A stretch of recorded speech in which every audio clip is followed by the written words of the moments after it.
pares do campo eletromagnético, cada qual com uma carga infinitesimal. E quando dizemos que um quark tem uma certa massa, estamos dizendo que contém um número correspondentemente grande de partículas elementares do campo de massa.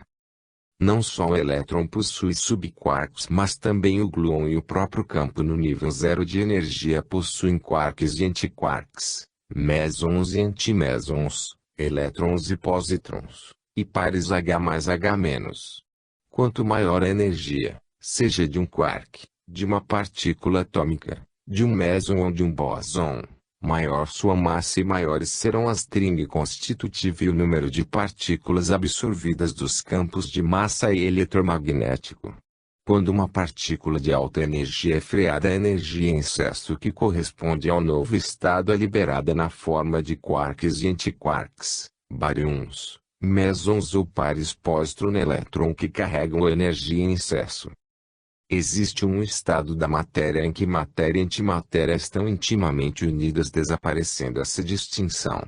Este estado existiu nos instantes iniciais do Big Bang, e aparece nos buracos negros, nos buracos brancos, conforme explicaremos no capítulo seguinte, e na fusão de pósitrons e elétrons ou na fusão de qualquer partícula com sua antipartícula. Ao diminuir o estado de compressão, esta energia se rematerializa como novas partículas, dependendo do campo local. Os gluons e o campo já apresentam a dissociação de matéria e antimatéria, em baixo nível de energia. Campinas, 18 de março de 1995. Resumo da quinta mensagem. Conforme podemos constatar acima, os quarks O, D, C, S, B e T, da ciência terrestre são substituídos pelos quarks O, D, M e L na ciência dos espíritos. Isto pode ser importante para a elaboração de uma teoria unificada dos campos quantizados. O bóson de Higgs aqui aparece naturalmente constituído do quark M e seu antiquark. Capítulo 4. O campo gravitacional. Este fluido universal, primitivo ou elementar, é o princípio sem o qual a matéria estaria em estado de perpétua divisão e não adquiriria jamais as propriedades que lhe dá a gravidade. O Livro dos Espíritos, pergunta 27. O que nos dizem a física e o espiritismo atuais? A teoria da relatividade geral é a que está valendo atualmente.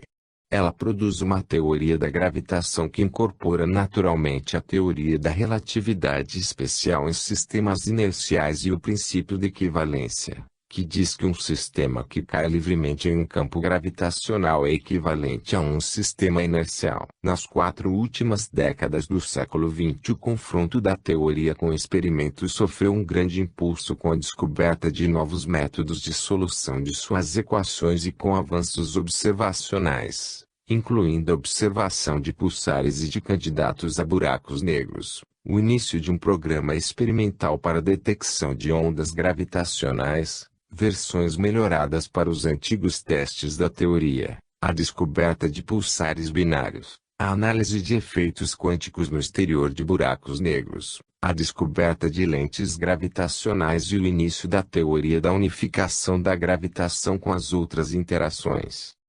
É de se notar também que a solução das equações proposta por Einstein para o universo como um todo contém um termo chamado de constante cosmológica que visava inicialmente anular o efeito de expansão do universo previsto nas equações. O termo cosmológico também poderia ser interpretado como uma ação antigravitacional. Com a equação modificada, ele pôde obter modelos estáticos para o universo. Após a descoberta de Hubble de que o universo estava na verdade se expandindo, este termo foi abandonado por Einstein como desnecessário. Porém, as equações nesta forma preveem uma taxa de expansão que implicavam numa idade do universo, calculada em 1940, de 2 bilhões de anos, enquanto que os geologistas nesta época calculavam que a idade da Terra fosse de 3,5 bilhões de anos. Mais velha portanto do que o universo. Os astrônomos encontraram então sérias falhas no método que estava sendo usado para calcular as distâncias das galáxias usadas para calcular a idade do universo. As novas determinações de distâncias colocaram estas galáxias muito mais afastadas do que se pensava previamente. A idade do universo implicada por estas novas medições ficaram então em cerca de 10 bilhões de anos, o que, juntamente com resultados de cálculos da abundância de hélio e da radiação de fundo de micro-ondas, afastariam definitivamente a ideia de um universo estável. A física nos mostra que a energia de ligação gravitacional de um corpo é negativa e que se este corpo se tornar mais e mais compacto, a massa total do corpo se tornaria negativa, exercendo antigravidade. Porém o teorema da energia positiva, que foi provado tanto matematicamente como também por físicos de partículas e pelos relativistas, diz que na relatividade geral a massa total assintótica de um corpo isolado deve ser não negativa, e um corpo que chegue perto da violação deste teorema se torna instável e deve colapsar para formar um buraco negro de massa positiva. Entretanto, veremos que este teorema, válido para o universo material, teria seu correspondente para as massas negativas do universo virtual e, como veremos, este buraco negro de massa positiva se tornará um buraco branco de massa negativa no universo virtual. O Espiritismo considera a gravidade em respostas isoladas em O Livro dos Espíritos, que são na maioria citadas no início de cada capítulo do presente livro. Além disso, devem ser considerados os fenômenos de levitação descritos em vários livros espíritas, onde se pode constatar a relativa facilidade com que os espíritos conseguem controlar a levitação. Sexta mensagem. 1.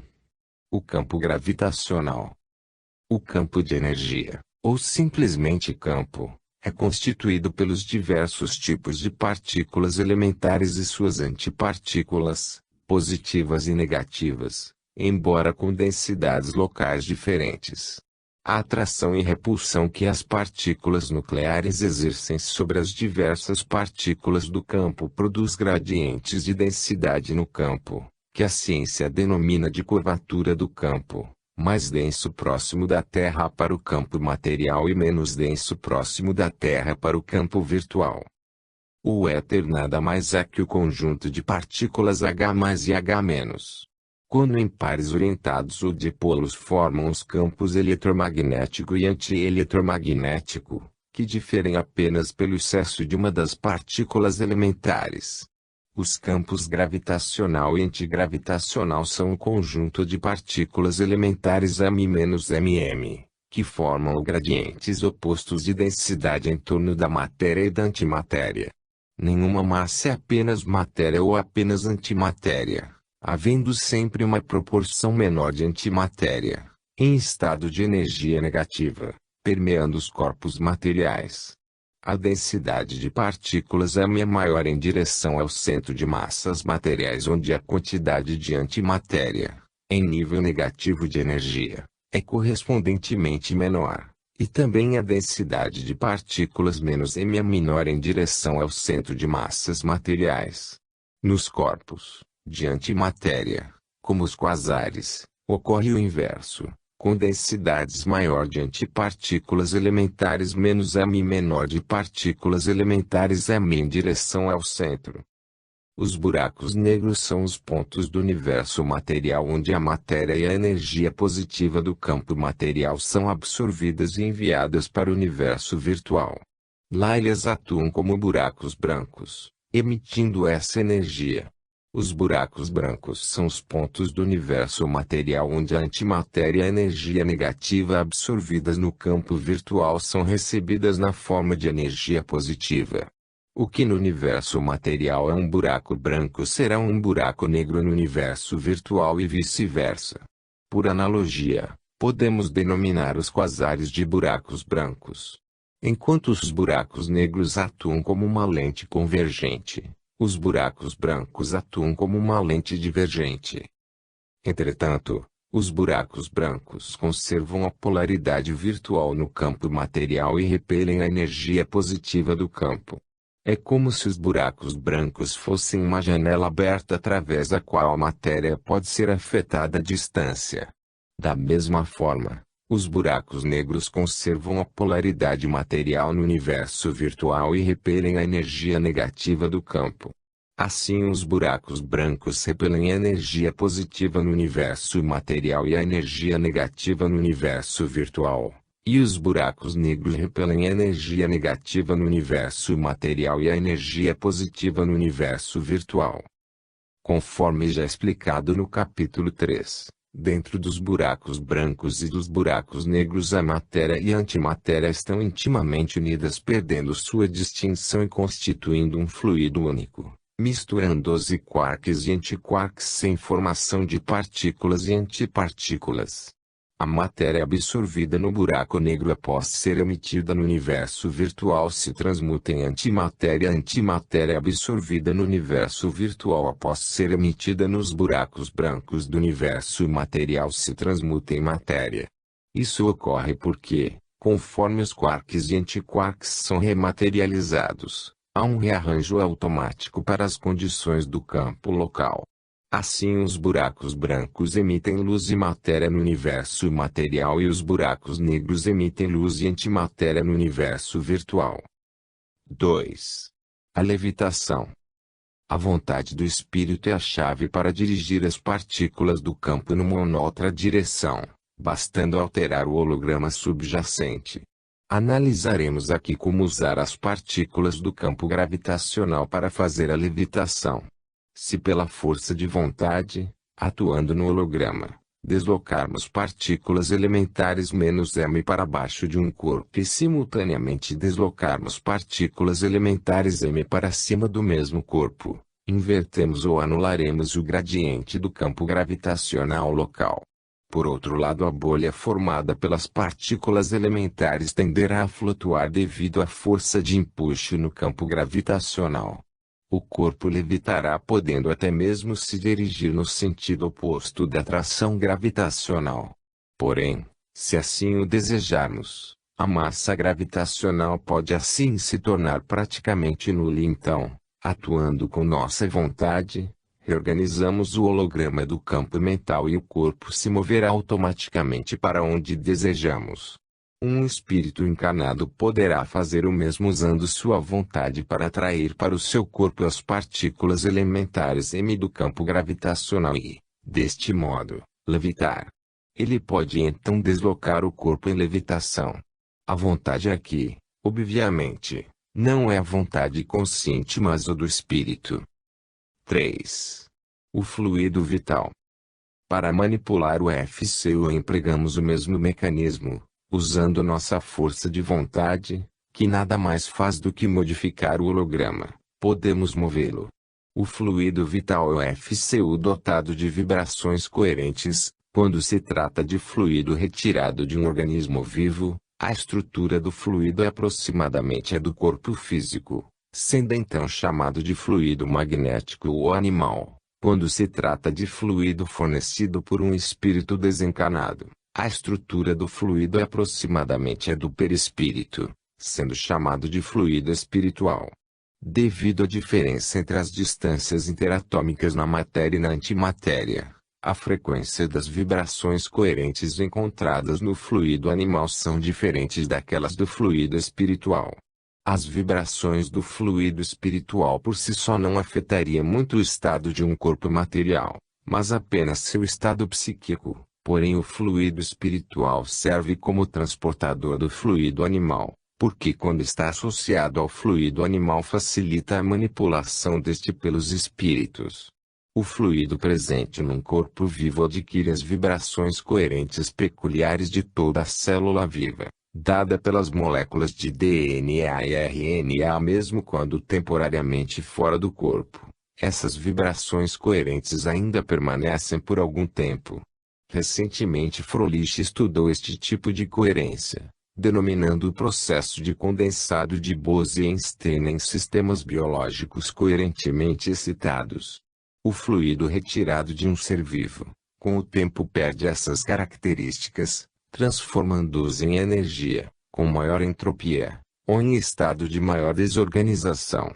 Porém, se esse fluido vital for retirado de um corpo sádio e imediatamente doado a um corpo enfraquecido, fará com que suas estruturas moleculares entrem em sintonia com essas vibrações coerentes, revitalizando-o, como ocorre nos casos de curas ditas magnéticas ou espirituais. O corpo espiritual permanece ligado ao corpo físico pelo fluido vital, por suas vibrações coerentes que lhes são transmitidas pela estrutura celular. Quando o corpo físico falece, cessando estas vibrações, ocorre o desprendimento do corpo espiritual. No sono, sendo o perispírito muito maleável, pode se distender indefinidamente tomando a aparência de um cordão. A parte que fica fora do corpo pode tomar a forma do corpo físico, mas no corpo continua sempre uma parte do fluido, ocupando-o em toda sua extensão. 4. O princípio da relatividade virtual. Voltemos agora ao assunto das energias positiva e negativa. Dissemos que um elétron em seu estado material é constituído de cargas negativas e massa leptônica negativa, e que o pósitron é constituído de cargas positivas e massa leptônica positiva. Porém, esta afirmativa só é válida no universo material, já que o sinal da massa é relativo aos sinais do campo e da carga bariônica da partícula atômica. Este é o princípio da relatividade da massa ou o princípio da relatividade virtual. Princípio da relatividade virtual. Quando a carga bariônica ou leptônica tem o mesmo sinal do campo, a massa da partícula é positiva. Um elétron em níveis negativos de energia tem massa positiva e um pósitron em níveis positivos de energia tem massa positiva. Pósitron e elétron no mesmo nível de energia terão forçosamente massas opostas. Relativamente a um observador no universo virtual, a energia e a massa negativas para o universo material são denominadas positivas, sendo chamada de negativa a energia que prevalece no universo material. No universo virtual, por convenção, os antiprótons têm carga positiva e os positrons carga negativa. Daí que só é necessário considerar os sinais das cargas e da massa quando se está estudando partículas de um universo no outro. Quando pósitron e elétrons se fundem, temos um fóton de carga neutra e massa nula, que pode ser absorvido no campo ou, passando por um campo intenso, dissociar suas cargas gerando novamente um elétron e um pósitron. No universo virtual, devido à massa relativa negativa do pósitron, a força de repulsão entre os dois produz uma aceleração do pósitron em direção ao elétron. Este, por sua massa relativa positiva, tende a se afastar, devido à repulsão, resultando numa perseguição do elétron pelo pósitron que pode se estabilizar num movimento orbital em torno de um centro comum. É o par pósitron-elétron referido acima. No universo material, o pósitron tem massa relativa positiva e o elétron tem massa relativa negativa, portanto é o elétron quem persegue o pósitron.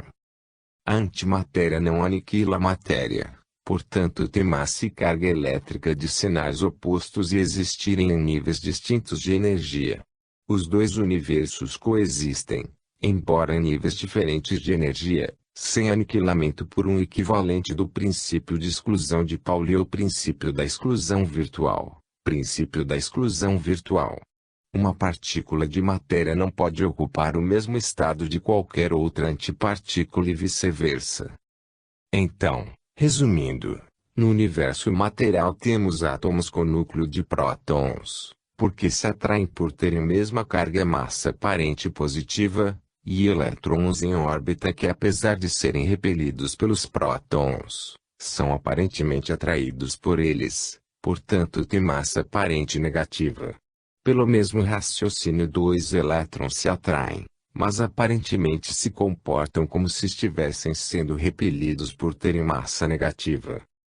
No universo virtual temos átomos com núcleo formado por antiprótons que se atraem por terem cargas iguais e massa aparente positiva e pósitrons em órbita que, portanto, têm massa relativa negativa. aparentam serem atraídos pelos antiprótons e repelirem entre si. Campinas, 25 de março de 1995. Resumo da sexta mensagem. Nesta mensagem aprendemos com os espíritos como matéria e antimatéria podem coexistir sem se aniquilarem mutuamente, seja por estarem em níveis diferentes de energia, seja por formação de pares ou de polos no nível zero de energia. A antimatéria se situa principalmente no universo virtual, onde está sujeita às mesmas leis da matéria no universo material. Isto decorre diretamente do princípio da relatividade virtual, pois a antimatéria no universo virtual tem massa positiva, e podemos inclusive, por convenção, trocarmos seu nome pelo da partícula material correspondente. Aprendemos também que a gravidade é composta de dois campos, o material chamado de campo gravitacional e o virtual chamado de campo antigravitacional, porque a matéria é repelida por ele. Na nossa galáxia, e portanto na Terra, o campo gravitacional predomina, como também a matéria, em relação ao campo antigravitacional e a antimatéria do universo virtual local. Vimos também o papel dos buracos brancos e negros na transferência de energia de matéria e antimatéria entre os dois universos, havendo uma transmutação de matéria em antimatéria e vice-versa, como decorrência da adaptação ao campo de energia local. Um corpo material que aumenta sua massa acaba por entrar em colapso, transformando-se num buraco negro, e a matéria passa como antimatéria para o universo virtual. O inverso ocorre nos buracos brancos. A teoria de Fröhlich é aplicada aqui na explicação das curas espirituais e no mecanismo da ligação do perispírito com o corpo, nos espíritos encarnados. Capítulo 5. O movimento. Não, nada é vazio. Aquilo que para ti é vazio está ocupado por uma matéria que escapa aos teus sentidos e aos teus instrumentos. O Livro dos Espíritos, pergunta 36. O que nos dizem a física e o espiritismo atuais? A física ainda não considerou a quantização do movimento e não aceita os fenômenos espirituais de transportes de matéria, materializações, curas espirituais, mediunidade e outros. Existem uns poucos médicos e cientistas que aceitam a influência da mente sobre a matéria, mas a maioria tenta, sem sucesso, explicar esses fenômenos através da parapsicologia. O espiritismo, porém, está bastante adiantado nesta área, havendo uma vasta literatura a respeito. Esta lição dos espíritos vem agora preencher o que seriam lacunas nestas duas áreas do conhecimento. Sétima mensagem. Hoje vamos estudar o movimento das partículas. Creio que você já teve intuição a respeito quando imaginou que todo movimento é quantizado. Sendo o holograma quantizado, o movimento se dá aos saltos. Nada na verdade é contínuo nem o espaço-tempo, consequentemente o movimento também não é contínuo. Daí que todas as grandezas da física também são quantizáveis, como a energia, a temperatura, a massa, etc. Mas além de ser quantizado, todo o movimento é holográfico no sentido de que todo holograma subjacente na mente universal é alterado, conforme já tínhamos dito nas primeiras aulas. Daí é fácil entender que todo o universo está interligado e não há nada que aconteça que seja por acaso. Esta é de certa forma a teoria da sincronicidade e da ação-distância. Como o espaço é preenchido de energia, composta de partículas elementares pontuais dos dois universos, temos entre cada dois pontos do espaço do universo material, um ponto não real que pertence a outra dimensão, ou outro plano. Um corpo que se desloca, portanto, ora passa por um ponto real, ora pelo intervalo não real, e a passagem por este espaço não real é o que a ciência denomina de efeito túnel. É passando por esse espaço que o espírito pode atravessar a matéria, fazer materializações e transporte de matéria. O mundo material é formado pelos átomos e entre eles está o campo formado pelas partículas elementares com energia positiva. Entre essas partículas podemos vislumbrar os átomos virtuais e as partículas elementares com energia negativa que formam o mundo espiritual, e entre as partículas elementares com energia positiva e negativa, ainda mais diminutas, poderíamos vislumbrar as partículas do mundo mental que, por serem parte do holograma, servem de matriz tanto para o mundo espiritual quanto para o material. Aliás, até mesmo as partículas elementares de energia positiva e negativa são constituídas de pontos desse holograma. Esta é também a explicação para a coexistência do mundo espiritual com o material, lado a lado. O cérebro do corpo material foi acostumado a perceber apenas o mundo real. Entretanto, ele poderá ver naturalmente ambos os mundos, se devidamente treinado, ou se desde criança não for ensinado a não ver o mundo espiritual. Ele poderia então percebê-lo normalmente, entre os espaços dos pontos materiais, pois estará vendo com os olhos do seu espírito, através de uma conexão com o cérebro do perispírito. Quando queremos mover um objeto, isso ocorre primeiro no holograma, e a ação decorrente nada mais é que o reflexo do que está sendo mudado no holograma. Primeiro imaginamos o que queremos fazer, depois nos introvertemos, e se a ação estiver de acordo com as leis naturais, o holograma é modificado correspondentemente e recebemos o impulso para executá-la. Isto é que denominamos de vontade. Assim, pela vontade podemos, modificando o holograma, realizar os chamados milagres, que só ocorrem se estiverem de acordo com a vontade ou lei divina. É assim também que nós, espíritos, conseguimos atuar sobre a matéria. Usando nossa vontade modificamos o holograma. Se a mente comandar uma modificação, de modo que os pontos se alternam de positivos para negativos, e se essa alternância for sucessiva entre os pontos vizinhos, teremos o movimento do campo. Para um corpo material, subconjuntos de pontos do corpo são alterados como acima, e o corpo vai assim ocupando posições sucessivas na matriz, fazendo o movimento. O corpo pode também ser desmaterializado totalmente e instantaneamente materializado em local distante, uma vez que esse transporte seria feito no holograma do campo mental. Isto é que é chamado no espiritismo de transporte de matéria. Campinas, 8 de abril de 1995. Resumo da sétima mensagem. O movimento é quantizado e o efeito túnel, as materializações, a vidência, e a fácil atuação espiritual sobre a matéria são naturalmente explicados como uma ação sobre o holograma. A estrutura da matéria segundo os espíritos. Segunda parte. Ditado por espíritos diversos. Psicografia de Paulo A. Ferreira. Capítulo 1. O universo virtual. A matéria etérea e sutil, que forma este fluido cósmico universal, é imponderável para vós. Contudo, não deixa de ser o princípio de vossa matéria pesada. O Livro dos Espíritos, pergunta 29. O que nos dizem a física e o espiritismo atuais? Dirac, em sua teoria do positron, mostrou que na teoria quântica não é mais possível considerar que a energia do elétron assuma apenas valores positivos. Um elétron com energia positiva maior que mc2 pode saltar para um estado de energia negativa menor que mc2. Um elétron de energia negativa poderia constituir precisamente um positron, porém, como os positrons observados têm energia cinética positiva, Dirac considerou que no universo tal qual o conhecemos, os estados de energia negativa fossem quase todos ocupados por elétrons, não mais acessíveis à nossa observação devido à sua distribuição uniforme em toda a extensão do espaço.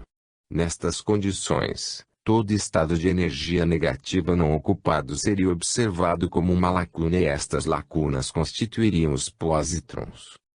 Oitava mensagem. Hoje vamos iniciar o estudo da matéria virtual. Falaremos apenas dos átomos virtuais, matéria sutil que a ciência considera como sendo energia. Esses átomos virtuais estão num nível de energia abaixo dos níveis que são percebidos no mundo material, numa outra dimensão ou, podemos dizer mais precisamente, na direção negativa da dimensão energia.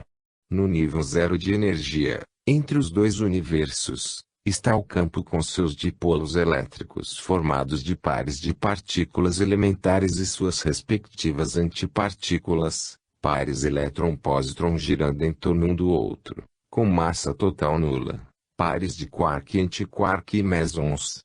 Dirac chegou perto do assunto quando descreveu um mar de elétrons virtuais.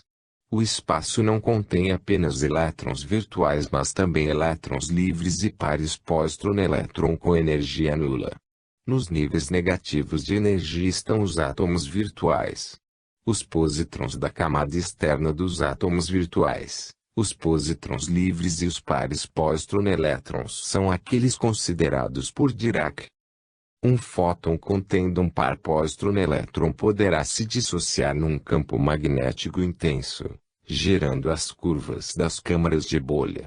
Um fóton poderá também colidir com um átomo virtual, transferindo-lhe energia positiva e fazendo saltar um positron para estados mais elevados da matéria visível. Um positron no universo material poderá se associar a um elétron pelo processo que descrevemos atrás, constituindo um par pósitron-elétron, ou ser absorvido num núcleo atômico, para onde é atraído, ou ainda decair para níveis negativos de energia. Quando pósitron e elétrons se unem, formando pares, emitem fótons aparentando terem se aniquilado. A aniquilação entre os dois só ocorre em casos especiais de colisão com grande energia, como nos aceleradores de partículas, gerando outras partículas como dissemos acima. Em estado de alta energia os dois se unem formando um fluido de quarks e antiquarks em fusão, fluido esse que pode se rematerializar dando origem a quarks e antiquarks dissociados, baryons, mesons ou novamente a um par pósitron e elétron. A matéria virtual nada mais é que a antimatéria no universo paralelo virtual, com toda a gama de partículas atômicas e subatômicas, convivendo lado a lado com o universo material, interpenetrando-se como se fossem complementares, interagindo muito fracamente devido aos seus diferentes níveis quânticos correspondentes, sem nenhuma influência química considerável entre um e outro. Cosmologicamente falando, a matéria virtual é a matéria que a ciência diz que estaria faltando no universo, porque ambos os planos contribuem com sua atração para deter a expansão do universo. Mas é claro que existem diferenças, devido aos níveis de energia diferentes.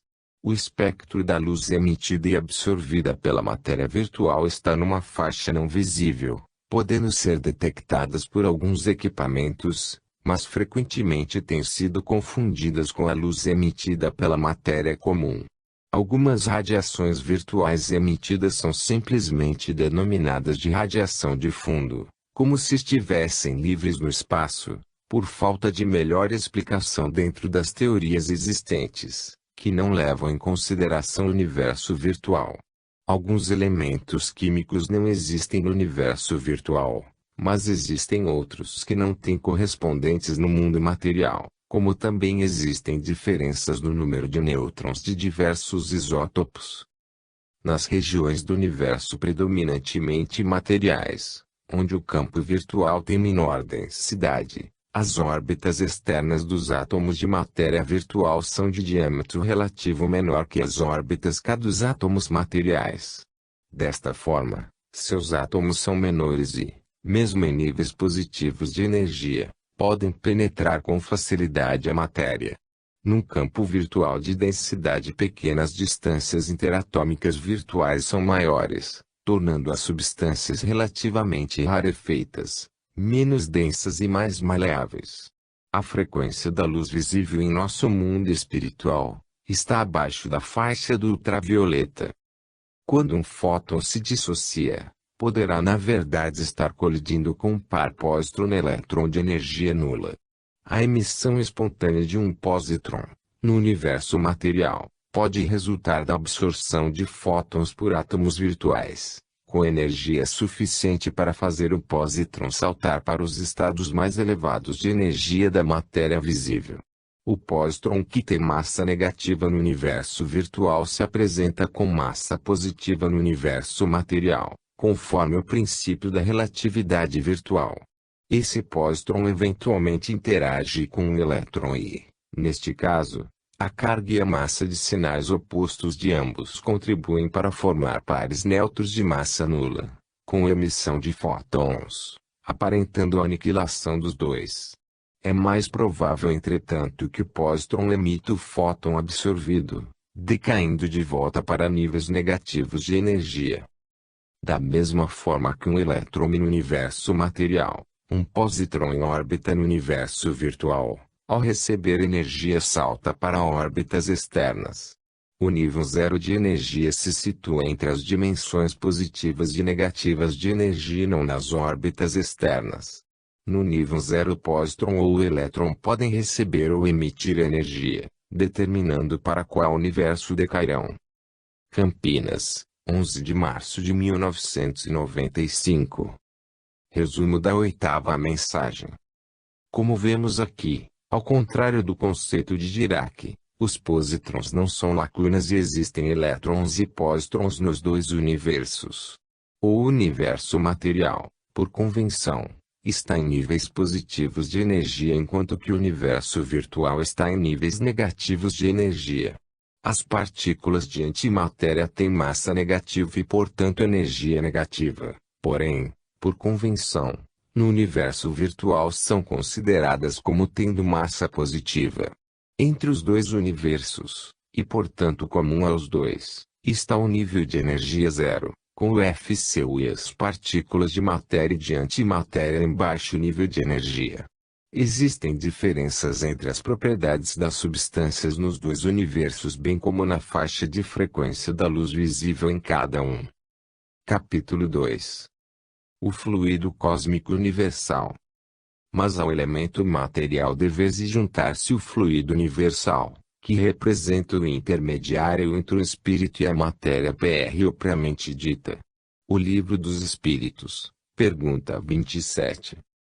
O que nos dizem a física e o espiritismo atuais?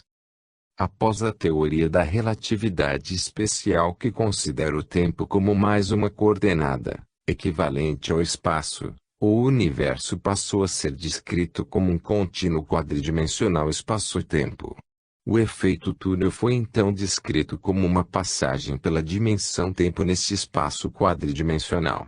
Isto deu vazão a muitas histórias de ficção com viagens pelo tempo, para o passado e para o futuro, levantando muitos paradoxos. Devido à impossibilidade de reproduzir de forma controlada em laboratórios fenômenos espíritas, já que obviamente os espíritos sendo seres inteligentes, com sua própria vontade, não se sujeitariam a isto, a ciência preferiu ignorar a existência desses fenômenos, preferindo estudar aquilo que era possível de ser repetidamente confirmado por toda a comunidade científica. Assim, o pouco que foi feito em termos científicos, não se tratando de fenômenos parapsicológicos, só pode ser encontrado na literatura espírita. A explicação encontrada não difere muito do conteúdo deste livro e por ser extensa não a repetiremos aqui. Vamos então à 9ª mensagem que traz sutilezas adicionais sobre o assunto. 9ª mensagem. Um espírito pode estar no plano da mente, no plano espiritual ou, quando mais densificado por adição de partículas do campo, no plano material, ou ainda encarnado num corpo material. Cada uma destas situações representa um grau de profundidade no campo da energia. Haveriam em princípio 3 regiões, a material, a espiritual e a mental, e entre as duas primeiras uma interpenetração dos dois planos que chamaremos de região de coexistência. Da mesma forma existe uma transição entre os planos espiritual e mental. Poderíamos esquematizá-las como regiões concêntricas, com o plano mental no centro seguido do plano espiritual e do plano material na periferia. Neste esquema mostrado na figura abaixo, podemos simbolizar melhor o transporte de matéria de forma quase instantânea entre dois pontos distantes A e B, quando é feito passando pelo campo mental. No gráfico acima, o raio do círculo seria a dimensão adicional que podemos chamar de quinta dimensão, que é a dimensão da energia, que teria o nível zero na interface entre os planos material e espiritual, ficando a energia negativa nos planos espiritual e mental. Se convencionássemos colocar a origem da energia no centro, todas as regiões teriam energia positiva diferindo apenas pelo nível. A curvatura do espaço é denominada agora de curvatura do quindimensional espaço-tempo ou energia quantizada. A luz conhecida no mundo material, em seu aspecto ondulatório, pode ser entendida como flutuação na densidade de energia positiva, a luz do plano espiritual como flutuação da densidade de energia negativa e a luz do plano mental como flutuações do campo mental. Cada uma destas três formas de luz podem ser percebidas nos outros planos. A luz do plano espiritual é a responsável pela formação da aura nos corpos materiais e a luz do plano mental é sentida como a luz do amor espiritual. O campo de energia, ou simplesmente FCU, no nível zero de energia, entre os dois universos, é constituído pelos diversos tipos de partículas elementares e suas antipartículas, positivas e negativas, embora com densidades locais diferentes. Essas partículas elementares e suas respectivas antipartículas formam os dipólios elétricos. Além disto, pares elétron-pósitron girando em torno um do outro, com massa total nula. Pares de quark e antiquark e mesons também entram na constituição do FCU para níveis de energia mais positivo. O campo vai tendo cada vez mais excesso de partículas elementares H+, e pares de partículas materiais livres. Da mesma forma, quanto mais negativo o nível de energia, mais excesso de partículas H e antipartículas virtuais são encontradas no campo. Uma antipartícula só é virtual se possuir energia negativa. Uma antipartícula com energia positiva encontra-se no mundo material. No espírito encarnado, as energias positivas e negativas estão mais intimamente ligadas, embora cada uma em seu plano, graças à natureza do fluido vital que nada mais é que o FCU dotado de características especiais de vibração coerente, induzida no íntimo da estrutura celular. O perispírito adquire então estrutura semelhante à do corpo material e possui órgãos sensoriais correspondentes, permitindo-lhe a percepção da luz espiritual em seu cérebro perispiritual. Por meio de treinamento adequado é possível intensificar a comunicação entre os dois cérebros de modo a desenvolver os diversos tipos de mediunidade. Isso exige uma alta capacidade de abstração das sensações materiais, obtida com auxílio da meditação, de modo a se poder sentir a sutil comunicação interior.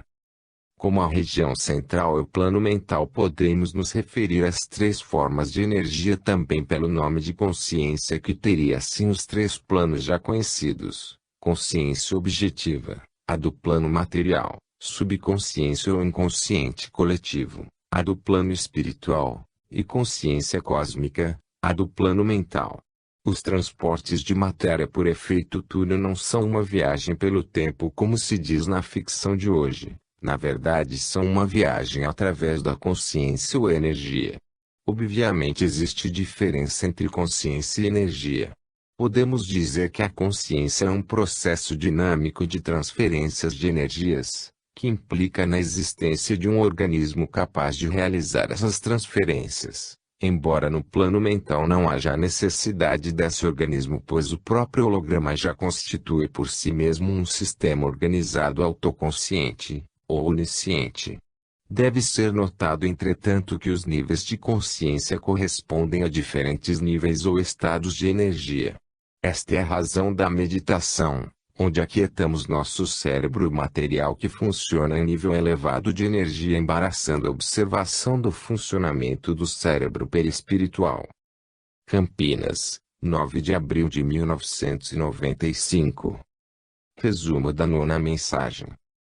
O universo é descrito pelos espíritos como um quindimensional espaço-tempo-energia quantizado, pois que não só a energia, como também o espaço e o tempo, são descritos. O efeito túnel é descrito como uma passagem pela dimensão da energia, portanto sem os inevitáveis paradoxos da viagem pelo tempo. O campo de energia, ou simplesmente FCU, no nível zero de energia, entre os dois universos, é constituído pelos diversos tipos de partículas elementares e suas antipartículas, positivas e negativas, com densidades locais diferentes. Essas partículas elementares e suas respectivas antipartículas formam os dipolos elétricos. Além disto, pares elétron-pósitron girando em torno um do outro, com massa total nula. Pares de quark e antiquark e mesons também entram na constituição do FCU. Capítulo 8. Energia. Pode o homem compreender a natureza íntima das coisas? Não. Para isto falta-lhe um sentido. O Livro dos Espíritos, pergunta 10. O que nos dizem a física e o espiritismo atuais? No fim do século XIX foi descoberto o efeito fotoelétrico onde uma superfície de metal iluminada por luz de frequência suficientemente alta, luz ultravioleta, emite elétrons. A distribuição de energia dos fotoelétrons emitidos independe da intensidade da luz. Uma luz intensa produz mais elétrons, mas a energia média do elétron é a mesma sempre que a frequência for a mesma. Pela teoria ondulatória o fenômeno não pode ser explicado porque a produção de elétrons é instantânea, e seria necessário cerca de um ano para que o elétron acumulasse a energia necessária para saltar. Igualmente estranho do ponto de vista da teoria ondulatória é a energia do elétron depender da frequência da luz incidente. Abaixo de certa frequência crítica, característica para cada metal em particular, os elétrons não são emitidos. Em 1905 Einstein publicou um trabalho mostrando que o efeito poderia ser entendido se fosse adotada a solução que Planck usara, 5 anos antes, para derivar o espectro da radiação emitida por corpos negros. Segundo Planck, a radiação era emitida descontinuamente em pequenos pacotes de energia denominados quanta. Os quanta associados a uma frequência particular V da luz emitida possuem todos a mesma energia, sendo essa energia diretamente proporcional a V, isto é, I igual a HV, onde H é a constante de Planck. Planck então não duvidava que embora a energia fosse irradiada por pulsos ela devia se propagar na forma de ondas eletromagnéticas. Einstein propôs que a luz não só fosse emitida como um quantum, mas também que se propagava como quanta individuais. Explicou então o efeito fotoelétrico com a fórmula empírica I igual a HV menos HV0. Onde a energia máxima do fotoelétron e HV0 a energia mínima necessária para desalojar um elétron da superfície metálica que está sendo iluminada, sendo V0 a frequência mínima associada correspondente. Os fotoelétrons não possuem todos a mesma energia porque seria necessário mais trabalho para arrancar os elétrons que se situam mais abaixo da camada superficial. É curioso observar que a teoria quântica, que aborda a luz como um estrito fenômeno corpuscular, coloca explicitamente a frequência V que é estritamente um conceito ondulatório. A posição da física hoje é que a teoria ondulatória da luz e a teoria quântica da luz se complementam entre si. A verdadeira natureza da luz deixou assim de ser significativa. 10ª mensagem. Continuando nossa descrição do FCU, podemos dizer que é formado pelas diversas partículas elementares dando origem aos diversos campos.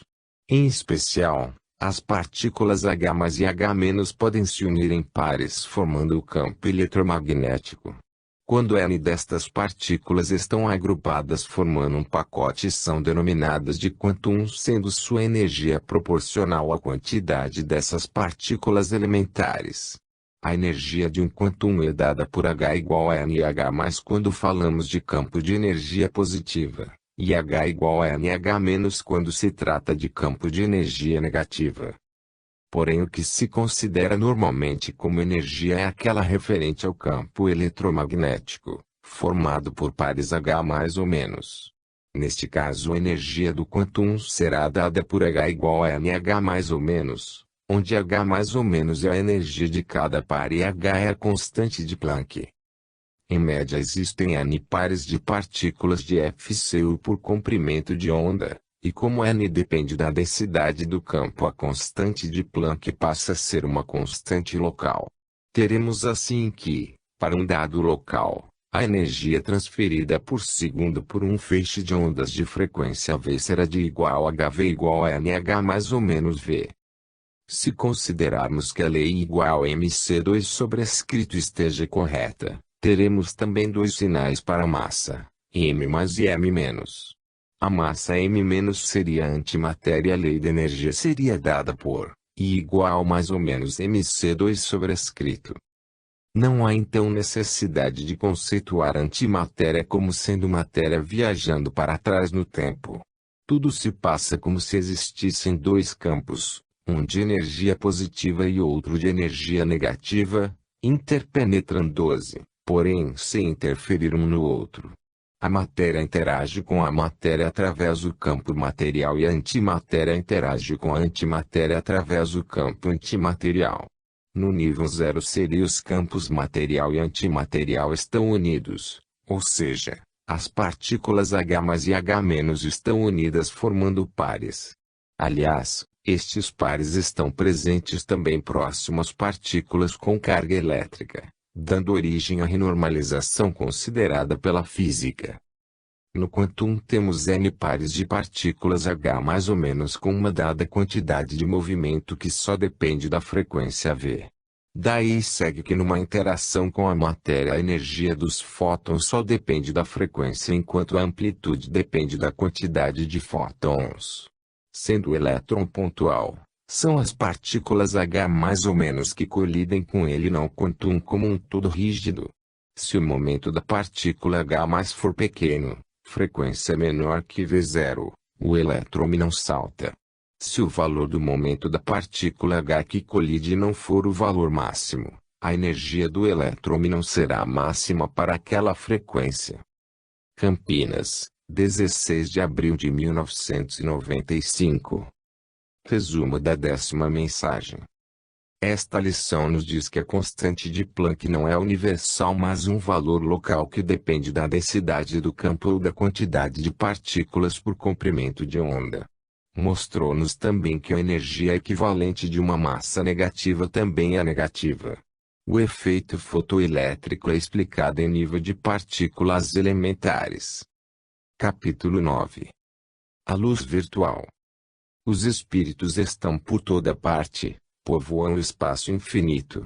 Estão continuamente ao vosso lado, observando e agindo, malgrado vosso, porque são uma das forças da natureza e os instrumentos de que Deus se serve para a realização de seus desígnios providenciais. O Livro dos Espíritos, pergunta 87. O que nos dizem a física e o espiritismo atuais? Conforme vimos no capítulo anterior, a hipótese de que a onda se propaga como uma série de conta foi usada para explicar o efeito fotoelétrico. Entretanto, a teoria ondulatória é uma das teorias físicas mais firmemente estabelecidas, constituindo o único meio de explicar a difração e a interferência. A situação aqui é diferente daquela em que temos a mecânica relativística e a mecânica newtoniana, onde esta é uma aproximação da primeira. Um feixe de luz pode ser refratado por um retículo e depois causar a emissão de elétrons numa superfície metálica, porém não simultaneamente. Mas podemos notar que, quando a luz se propaga se comporta como onda e na interação íntima com a matéria se comporta como partícula. 11ª mensagem. Vamos estudar agora as ondas de luz nos dois universos. A luz também é um pouco mais complexa do que se entende atualmente na ciência material. Além da luz considerada como fenômeno eletromagnético e da luz na forma de corpúsculos, quanta, existe também luz nos campos de energia positiva e de energia negativa. Considerada como fenômeno eletromagnético, ela se propaga no éter, ou campo eletromagnético, que nada mais é do que o conjunto de pares, H mais H-, no nível zero de energia. Esta é a luz conhecida pela ciência material e que pode ser percebida nos dois universos. A luz manifestada como corpúsculo nada mais é do que um caso especial de onda ainda não considerada pela ciência, onde estão superpostas duas ondas longitudinais. A virtual, que se propaga no campo de energia negativa, que é o conjunto das partículas H, menos E. 2. A material que se propaga no campo da energia positiva, que é o conjunto das partículas H+. Entretanto, esta forma de propagação pode facilmente se transformar na onda transversal e a transversal na longitudinal, dependendo das condições do meio onde se propagam. A dualidade partícula-onda se reduz assim à mudança entre um e outro tipo de onda luminosa. Mas existem regiões do universo onde encontramos apenas matéria pura, buracos negros, ou antimatéria pura, buracos brancos, sendo que aí só ocorre o campo material ou o campo virtual, respectivamente. Nestas regiões temos a luz material pura e a luz virtual pura, não havendo campo eletromagnético, sendo assim ambas longitudinais. No caso das ondas eletromagnéticas transversais temos as duas componentes de campo, a elétrica e a magnética em planos perpendiculares, sendo as perturbações transversais a direção de propagação da onda. No ponto onde a componente elétrica se anula temos um máximo na componente magnética, como já entendido pela física clássica. Em um campo magnético intenso o suficiente, os dois tipos de partículas elementares se separam dando origem a um elétron, formado por H e a um pósitron formado por H+. A separação ocorre quando o campo magnético em cada onda é máximo, com o campo magnético de mesma polaridade de modo que o elétron e o pósitron formados possuem momentos magnéticos idênticos. No caso dos conta de luz temos uma energia igual a NH mais ou menos V concentrada na meia onda superior, sendo a energia da meia onda inferior aproximadamente nula. No caso da onda virtual pura a energia é dada por igual a NH menos V. E para a onda material pura a energia é igual a NH mais V. Campinas, 23 de abril de 1995. Resumo da 11ª mensagem. Aqui os espíritos nos ensinam que a luz pode se propagar de várias formas, mas sempre como onda e que na interação com a matéria como, por exemplo, quando entra nos orbitais atômicos, ela muda para uma onda longitudinal onde as cristas podem ser assemelhadas a corpúsculos. Da mesma forma, ao ser emitida energia num orbital teremos uma onda longitudinal que se transforma em onda transversal quando se propaga no espaço. Vide apêndice C. Capítulo 10. A massa. A matéria existe em estados para vós desconhecidos. Ela pode ser, por exemplo, de tal modo etérea e sutil que não deixa nenhuma impressão em vossos sentidos.